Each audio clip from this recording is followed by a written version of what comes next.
Guys இப்போ நம்ம example 1.24 பார்ப்போம். இந்த எக்ஸாம்பிள் டோட்டலாகவே எதை பற்றினா வான் டி கிராஃப் ஜெனரேட்டரை பற்றி. ஸோ நான் வந்துட்டு இந்த ஜெனரேட்டரை பற்றி க்ளீனாக இது எப்படி ஒர்க் ஆகுது அப்படின்னு சிம்பிளாக ஒரு வீடியோ போட்டிருக்கேன். போய் பார்த்துட்டு வந்துடுங்க. போய் பார்த்துட்டு வந்தீங்கன்னா இந்த சம் உங்களுக்கு சூப்பராக புரியும், இல்லைனா ஓரளவுக்கு புரியும். ஓகே, சரியா? சம்குள்ளே போவோம். So first dielectric strength of air is அப்படின்னு ஒரு வேல்யூ கொடுத்துருக்காங்க. இந்த டைஎலக்ட்ரிக் ஸ்ட்ரென்த்னா என்ன அப்படின்னா, ஒரு இன்சுலேட்டிங் மெட்டீரியல் எடுத்துப்போம்.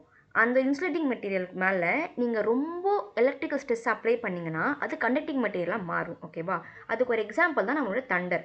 இப்போது தண்டர் அடிக்கும் போது க்ளவுட்ஸில் தான் ஃபுல்லாக சார்ஜ் வால்டேஜ்லாம் இருக்குது. அதுக்கு கீழே என்ன இருக்குது? ஃபுல்லாக ஏர் இருக்குது. Air is and insulating material. ஓகேவா? ஆனால் சம்டைம்ஸ் தண்டரில் சார்ஜ் ரொம்ப அதிகமாக இருந்ததுனால இந்த எலக்ட்ரிக்கல் ஸ்ட்ரெஸ் தாங்காமல் இங்கே இருக்கிற இன்சுலேட்டிங் ஏர் என்ன ஆகிடும்னா கண்டக்டிங் இது மெட்டீரியலாக மாறிட்டு கரண்ட் பாஸை கீழே வந்து ஒரு மரத்தில் வந்து இடி விழும். ஓகேவா? இதுதான் டைஎலக்ட்ரிக் ஸ்ட்ரென்த். டைஎலக்ட்ரிக் ஸ்ட்ரென்த் என்னென்னா எவ்வளோ மேக்ஸிமம் ஸ்ட்ரெஸ்ஸு ஒரு இன்சுலேட்டிங் மெட்டீரியலில் வித்ஸ்டாண்ட் பண்ண முடியும். இதுக்கு மேலே போச்சுன்னா அது இன்சுலேட்டிங்லேருந்து கண்டக்டிங்காக மாறிடும். ஓகேவா?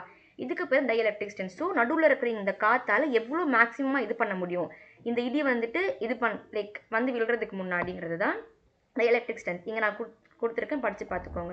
ஸோ இப்போ இங்கே என்ன சொல்கிறாங்கன்னா டைஎலக்ட்ரிக் ஸ்ட்ரென்த் ஆஃப் ஏர் இந்த வேல்யூ கொடுத்துருக்காங்க. நமக்கே டைஎலக்ட்ரிக் ஸ்ட்ரென்த் வேணும் இந்த வான் டி கிராஃப் ஜெனரேட்டர். என்னன்னா ஜெனரேட்டரோட வேலையே ஹை அமௌண்ட் ஆஃப் வால்டேஜை ப்ரொடியூஸ் பண்ணுறது. அது எங்கே இருக்கும்னா இங்கே இருக்கும். ஓகேவா? இந்த ஸ்பியருடைய, இந்த ஹாலோ ஸ்பியருடைய சர்ஃபேஸில் தான் நிறைய வால்டேஜ் வந்து டெபாசிட் ஆகும், நம்ம ஜென்ரேட் பண்ணுற வால்டேஜ்லாம். இங்கே நம்ம எவ்வளோ வால்டேஜுக்கு மேலே போட்டால் இங்கே இருக்கிற ஏர் வந்துட்டு இன்சுலேட்டிங்லேருந்து கண்டக்டிங்காக மாறி நம்ம போடுற வால்டேஜ்லாம் லீக் ஆகி போயிடும் அப்படின்னு கேட்குறாங்க. ஸோ என்ன சொல்கிறாங்கன்னா டைஎலக்ட்ரிக் ஸ்ட்ரென்த் ஆஃப் ஏர் கொடுத்துட்டாங்க.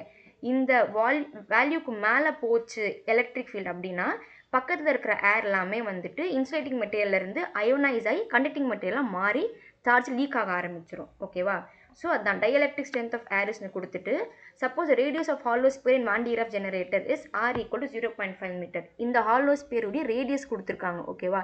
ரேடியஸ் கொடுத்துட்டு calculate the maximum potential difference created by this Van de Graaff generator. Radius கொடுத்துருக்காங்க, ஏரோட டைஎலக்ட்ரிக் ஸ்ட்ரென்த் கொடுத்துருக்காங்க. கொடுத்துட்டு இதால் எவ்வளோ வால்டேஜ் மேக்ஸிமமாக க்ரியேட் பண்ண முடியும். இந்த மேக்ஸிமம் வால்டேஜுக்கு மேலே போச்சு அப்படின்னா என்ன ஆகிடும், இந்த ஏர் வந்துட்டு அயோனைஸ் ஆகிட்டு லீக் ஆக ஆரம்பிச்சிடும் சார்ஜ். ஓகேவா? ஸோ இந்த மேக்ஸிமம் பொட்டன்ஷியல் டிஃப்ரென்ஸ் கேட்டிருக்காங்க. ஸோ நம்ம இதை எப்படி அப்ரோச் பண்ணுறோன்னா ஃபஸ்ட்டு வி எடுத்துக்கிறோம். வி ஒன்று கேட்டிருக்காங்க, மேக்ஸிமம் பொட்டன்ஷியல் டிஃப்ரென்ஸ் கேட்டிருக்காங்களா? ஸோ ஃபஸ்ட்டு வி எடுத்துக்கிறோம். வி என்னன்னா இந்த potential on the surface of hollow metallic ஸ்பியருடைய ஃபார்முலா. ஏன்னா நம்ம வான் டி கிராஃப் ஜெனரேட்டரில் யூஸ் பண்ணுறது ஹாலோ மெட்டாலிக் ஸ்பியர். ஸோ அதோடைய பொட்டன்ஷியல் டிஃப்ரென்ஸ் ஃபார்முலா தான் V is equal to 1/4πε0 Q/R. Okay, இப்போ இந்த ஃபார்முலாவில் சால்வ் பண்ணுறதுக்கு நம்மக்கிட்ட R வேல்யூ இருக்குது, ஆனால் நம்மக்கிட்ட Q உடைய வேல்யூ இல்லை. ஓகேவா?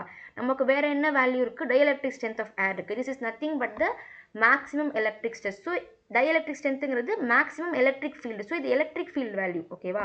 நம்ம என்ன பண்ணுறோம் அப்படின்னா நம்மக்கிட்ட Q இல்லை, 1/4πε0ங்கிறது ஒரு வேல்யூ, அண்ட் தென் ஆர் இருக்குது, Q இல்லை. ஸோ நம்மக்கிட்ட இன்னொன்று என்ன இருக்குது? டைஎலக்ட்ரிக் ஸ்ட்ரென்த் இருக்குது. It's electric field. Electric field formula என்ன? 1/4πε0 Q/R². ஓகேவா? இப்போ நம்மளுக்கு என்ன இருக்குது? ஈவுடைய வேல்யூ இருக்குது, அண்ட் தென் நம்மக்கிட்ட இந்த ஆருடைய வேல்யூ இருக்குது. ஸோ நம்ம இந்த ரெண்டு ஃபார்முலாவை கம்பேர் பண்ணி பார்த்தோன்னா 1/4πε0 சேமாக இருக்குது, Q/Rம் சேமாக இருக்குது. இங்கே ஒரு எக்ஸ்ட்ரா ஆர் வேணும், அவ்வளவுதான். ஸோ இங்கே ஒரு எக்ஸ்ட்ரா ஆர் நம்ம வந்துட்டு மல்டிப்ளை பண்ணோம் அப்படின்னா டிவிஷனில் இருக்கிற R² மேலே ஒரு எக்ஸ்ட்ரா ஆர் நான் போடுறேன். ஒரு நிமிஷம். நம்ம வந்துட்டு இங்கே எக்ஸ்ட்ரா ஒரு ஆர் போட்டோன்னு நினச்சிக்கோங்க. இந்த ஃபார்முலாவில் இங்கே ஸ்கொயரும் இந்த ஆரும் கேன்சல் ஆகிடும். ஓகேவா? இது ரெண்டுமே கேன்சல் ஆகிடுச்சு அப்படின்னா நமக்கு என்ன 1/4πε0 Q/Rங்கிற இந்த ஃபார்முலாவே பேக் டு திஸ் வந்துடும். ஸோ நமக்கு இப்போ இது வேணும். நம்ம என்ன பண்ணுறோம் அப்படின்னா இந்த எலக்ட்ரிக் ஃபீல்டுங்கிறது நமக்கு கொடுத்துருக்க டைஎலக்ட்ரிக் வேல்யூ 3 × 10⁶. 3 × 10⁶ மல்டிப்ளைடு பை இங்கே ஒரு மல்டிப்ளிகேஷனில் ஆர் போடுறோம். ஏன்னா போட்டு டிவிஷனில் கேன்சல் ஆகும் ஃபார்முலாவில், அதனால இங்கே ஆர் போடுறோம். ஓகேவா? ஸோ இப்போ இந்த இந்த ஆர் மல்டிப்ளை பண்ணோம் அப்படின்னா 1/4πε0 Q/R. இதை நீங்கள் சிம்பிளாக ஒரு ஆர் இந்த சைட் கொண்டு வரேன்னு கூட நீங்கள் வச்சுக்கலாம். ஒன்று இங்கே மேலே போட்டால் கீழே கேன்சல் ஆகும் கூட வச்சுக்கலாம். அப்படி இல்லைன்னா ஒரு ஆர் நான் இந்த சைட் கொண்டு வந்துக்கிறேன்ப்பா, கொண்டு வந்துட்டா எனக்கு இந்த ஃபார்முலா வந்துருச்சுன்னு கூட சொல்லிக்கலாம்.